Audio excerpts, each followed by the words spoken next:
Okay, after some hard thoughts, I'm gonna flat iron it. I'm gonna do it. Sorry. So I guess since we're here and you're watching me flat iron my hair, let's get to know each other. So my name is Faith. I am the second of 5 children. Sorry about that.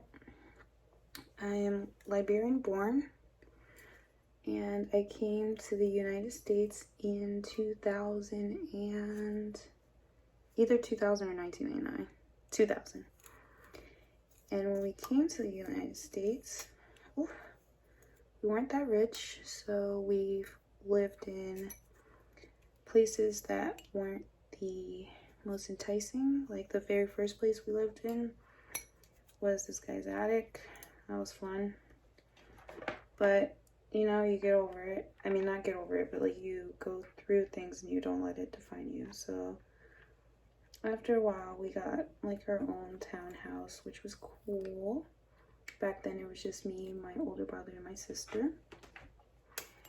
And we eventually ended up moving to the suburbs when I was in 8th grade.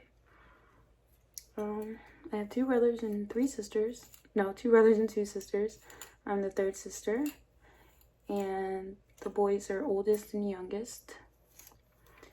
And I love my siblings very much. What else about me? So when I was in school, like in 5th grade, I did spelling bees. And I was like a very rebellious child, but like not on the surface. So like, I did spelling bees. I got straight A's. I was president of my school, which was great and all, but like I had serious like issues with authority.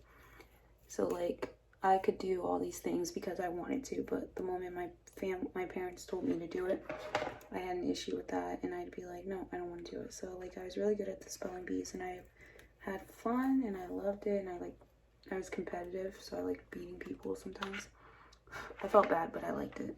I liked winning. I don't like beating people, I like winning. Let's clarify. But yeah, so as soon as my dad was like, you need to make sure you're studying all the time, I was like, you know what? I'm not going to study at all. Which was obviously to my own detriment because they give out scholarships and stuff for spelling bees. But it's okay. You live and you learn. But yeah. And then in 8th grade, I moved to the suburbs.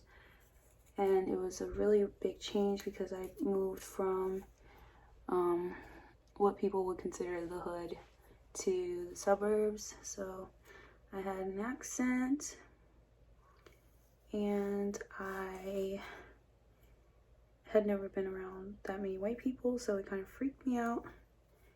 And I found some friends. I learned to cope with it. The kids at the school were actually really nice. And I missed my old friends, but like I said, that's life. You learn to adapt to where you are. And I went to high school in the same town and graduated high school. While in high school, I had a friend who wanted to hang out with me, and she knew my parents were really strict. So she told me to do track and field so we could hang out after school. And I threw the javelin, and I ended up being pretty decent at the javelin and doing it in college at the Division I level.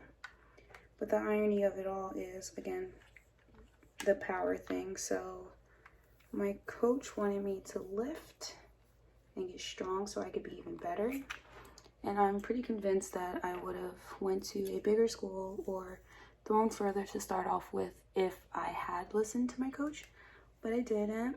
And I told him that I didn't want to be too buff or too muscular for prom. I was a twig. I was like 120 pounds soaking wet. So there is that self-destructive nature again. But that's okay because I ended up going D1 and I met some of my best friends in the world at the school I went to.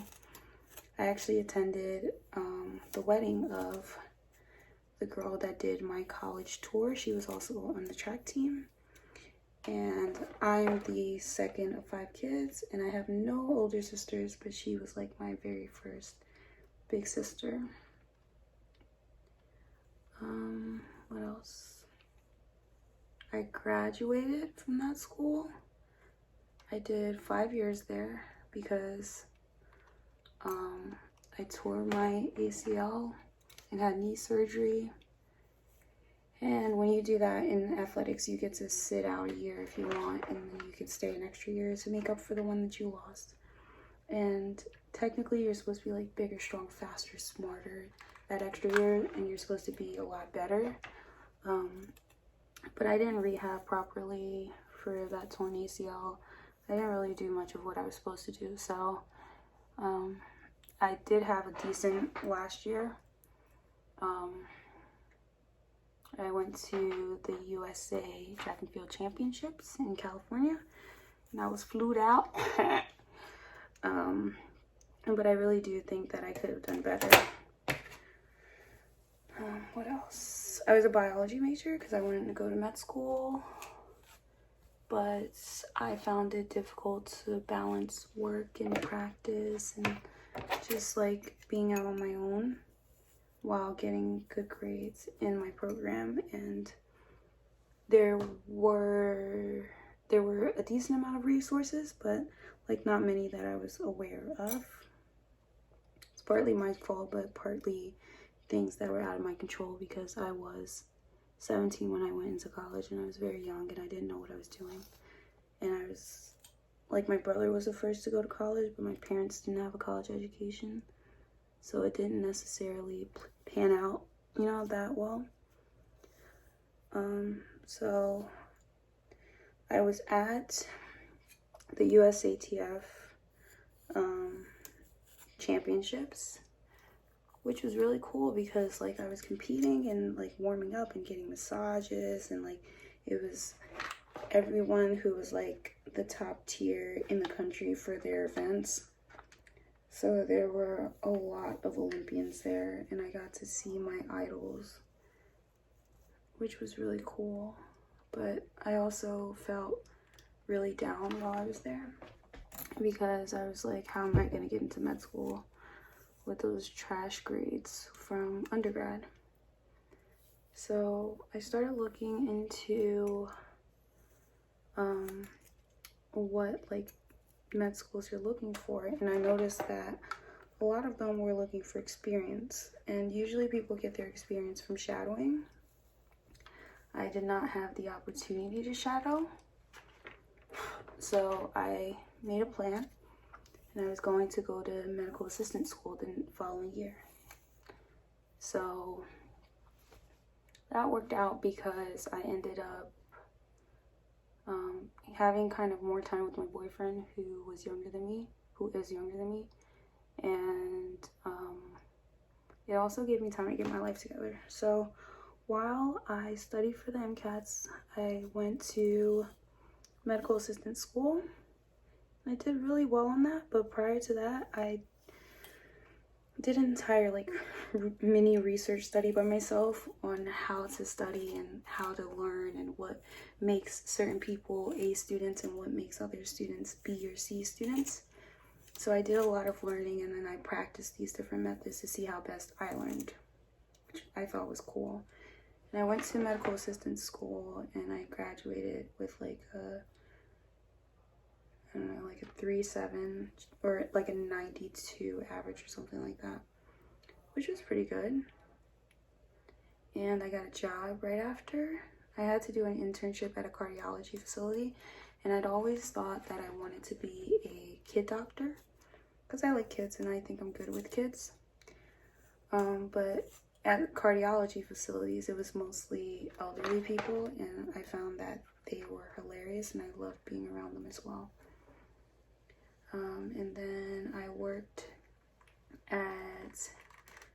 as a medical assistant because the cardiology place was my internship, and they straight out said that they loved me, but they did not want to hire me because I told them right off the bat that I wasn't planning on staying for long. Like, my ultimate goal was going to med school, and I was going to try to get in as soon as possible. So that was fine. I got a job at another place as a medical assistant, and I was at a rehab and physiatry place. So like people who had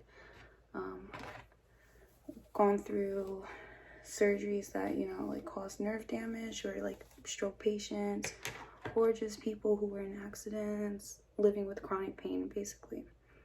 So I went there, and then I was also split between that practice and a primary care facility, which I enjoyed, and I thought it was really cool, and I liked the people that I worked with a lot. But I ended up leaving after something close to like 6 months because I had gotten accepted into grad school. So I went to grad school, and I used what I learned from medical assistant school, as well as like my research, to you know how to study and navigate the way I was learning. And the teachers were really, really good, and everyone was great. So my undergraduate program was at, should I be telling you all my information? I mean, you could probably Google me, but I attended Monmouth University for undergrad and Drexel University for grad school, and I was in the IHS program at Drexel. Really good program. And I was a TA, and I was president of my grad school, and I graduated also with a 3.7, so like maybe I need to break through that, but that's not too shabby. I was TA for some really great professors, and I really loved the program, and I liked the people that I went to school with. And it was a lot different from Monmouth, because Monmouth was kind of like competitive, but not in like the everyone works hard way necessarily. I don't know how to describe it. It was like competitive in the, if you knew the right people, you knew how to do well. That's all I'm gonna say about that. And yeah, Drexel just seemed like really open, and they seemed like they really made an effort to help you achieve your goals and learn everything you wanted to learn. So I love that about that program. And then I sat, okay, so this is recently, so I sat and tried to study for the MCAT again, because I ended up not taking it. Oh, Jesus.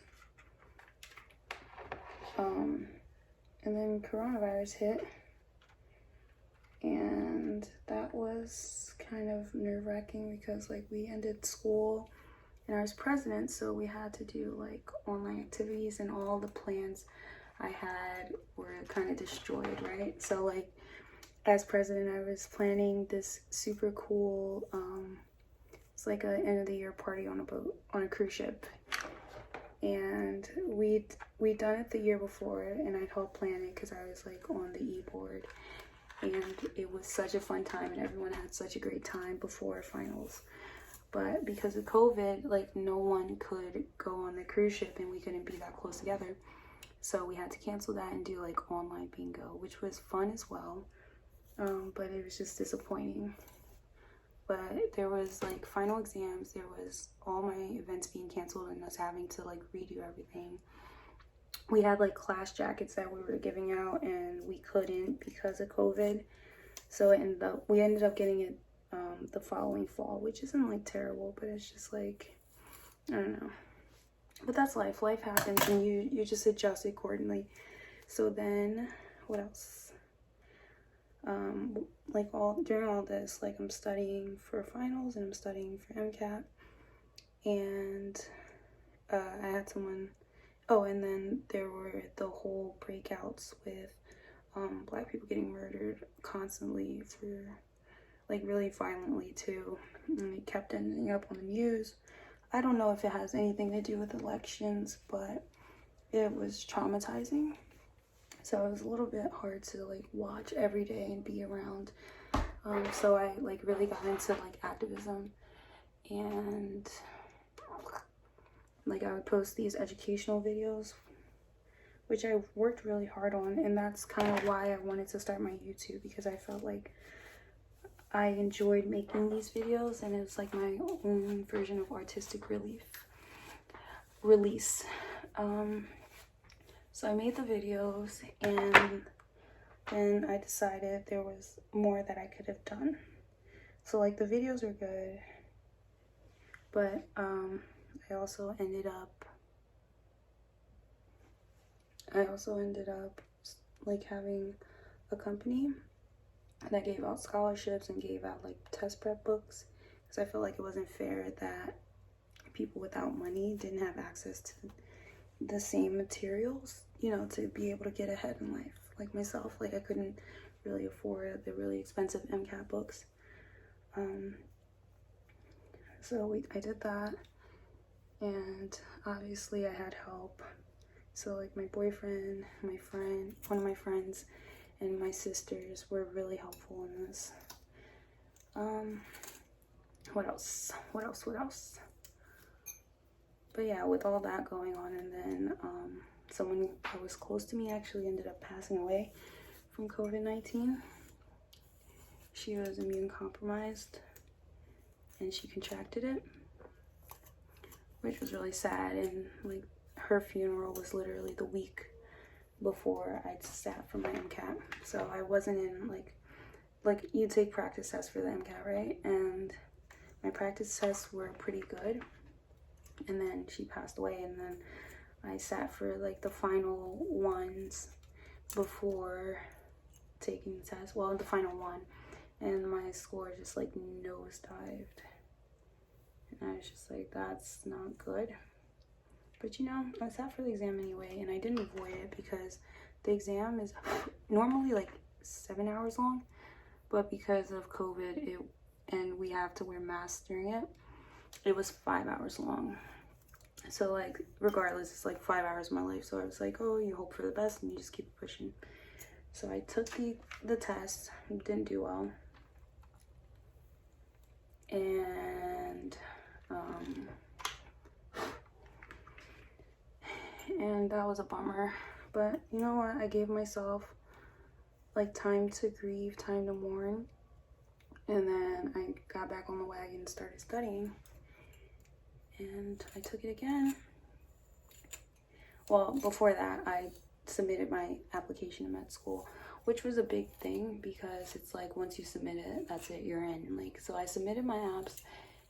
If anyone needs help with that, let me know. But I submitted my applications, and that kind of sealed the deal for me. It was like me basically pressuring myself, because it was like, yeah, your apps are already in. You have no choice but to take the MCAT again and do well, because this is kind of like, you know, it's like last call. Like I didn't want to sit out another year. And after talking to my mentor, who is actually, she actually works in an admissions office for a med school. Yeah, we decided it'd be best for me to retake the MCAT. So I took it, and oh my god, I retook it, and that was an absolute disaster, let me tell you. So the one thing that you really need is your ID, right? And it has to be a physical ID. You can't use like a digital ID or a picture of anything, because they don't want you, you know, cheating. And instead of taking the test in Princeton, which would have been closer, I'd already reserved it. I had it reserved for Princeton, then I switched it over to Philly, because I thought that would be closer for me. I ended up moving closer to Princeton, so now Philly is the further drive. So I go and take the test in Philly, and realized like at 6 o'clock in the morning, the test is at 8:30 or 8:30, I can't remember. I realized that I do not have my ID. So panic ensues. My boyfriend, my brothers, my sisters, everyone's trying to get me this ID. And finally my boyfriend drives to get my passport. Sorry, the smoke. He drives to get my passport from my house, right? Because my brother found my passport. He starts coming towards, like, back towards me, right? Realizes that my brother gave him my Liberian passport, which is utterly useless. So he has to turn around. All in all, like, I ended up starting the exam like a whole, like, I think I started a half hour late, and then I finally get to start my exam. What are the odds the exam freezes? So I have to sit there waiting for another half hour for the IT guy to try to figure out what's going on. Yeah, so like that shook me up a lot. So my first section wasn't that great, but overall I did pretty okay. And I'm probably gonna make a video like if you want to score, because I scored the 90th percentile for bio and then like the 80th percentile for psych soc. Cars was like 125, nothing special, nothing crazy. But my chem phys section struggled because that's the first section, that's the section that, you know, everything was happening. But like, I'll say this one more time, that's life and things happen and you just have to push through and keep moving forward. Like, it won't be perfect, it won't be amazing, it won't be the experience of a lifetime. You just have to keep pushing forward because you're gonna mess up, you're human, it's what we do. And like, you're not defined by what happens to you, you're defined by how you react to it. So yeah, like I ended up doing pretty okay when I finished my secondaries for med school, and then I did my Casper. Like, there's so many things you have to do in preparation, like in applying to med school rather. But yeah, I got everything done, I submitted everything, and right now as we speak I'm just waiting to find out whether I got into a school, and I hope I did and I believe I did. But yeah, like that's a general gist about me. It would do no justice if I didn't talk about Mark because he's the best, and Mark is my boyfriend, and you might have seen him in some of my videos. He likes to be in my video. He thinks he gets us more views, which he does because you guys always watch when he's in the video. But I kind of wanted to separate my YouTube from him a little bit, not a lot, but just because like I want this to kind of be like my thing, like my creative space. So I don't want to upload videos only when he's around, or like have in my mind like, oh, I have to upload with Mark because I'll get more views. Like, I think I'm a strong woman, I'm independent, and I'm interesting all on my own. So yeah, and I don't know, I like having my own thing sometimes.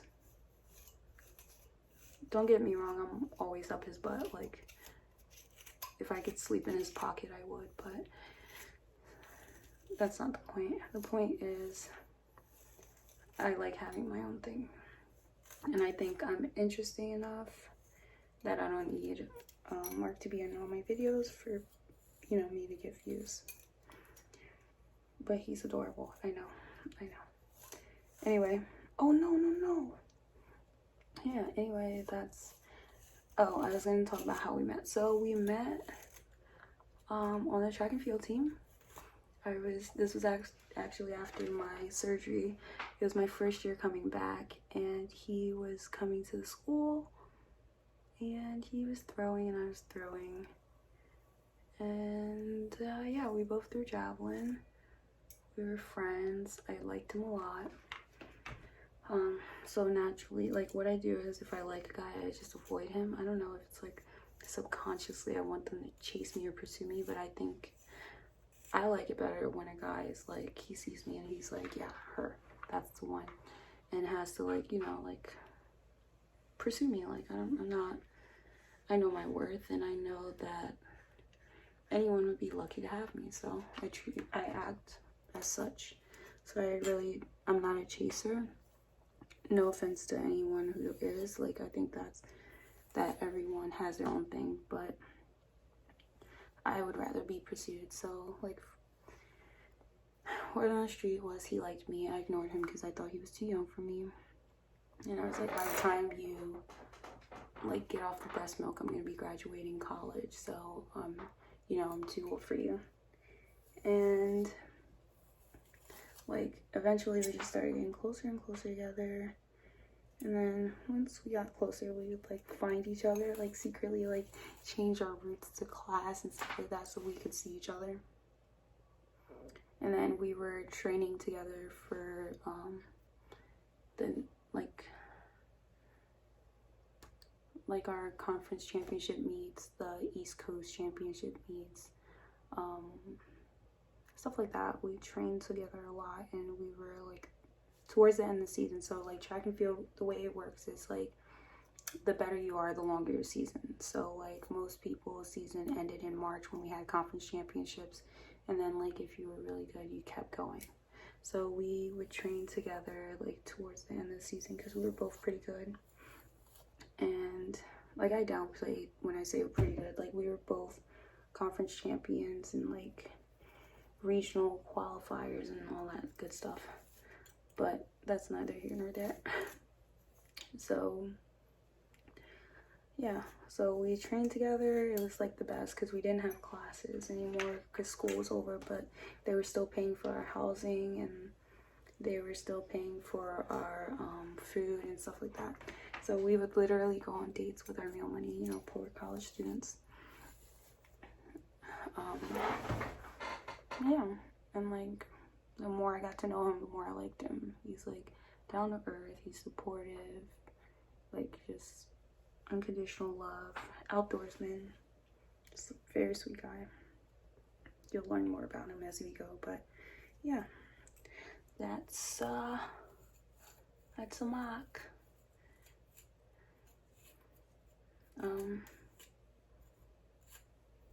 What else do I have to talk about? I'll talk about my siblings later, but they're my whole world. So, what was the Right, it looks phenomenal. What? Your hair, it looks really good. Thanks. But I was like, oh, I guess she's not flat ironing because I just saw your Instagram post. And then I was like, she doesn't listen to anybody. So she just I posted the question and immediately started flat ironing. I was like, I know, it's the smoke. Sorry. It's okay. But, like, I was like, she doesn't listen to anybody as is, so let me come see what she's actually doing. And I was like, she just wanted to show off her hair. Yes, you know me so well. She's a loser. Give me a kiss. I'm a loser. Okay, so, like, I'm recording.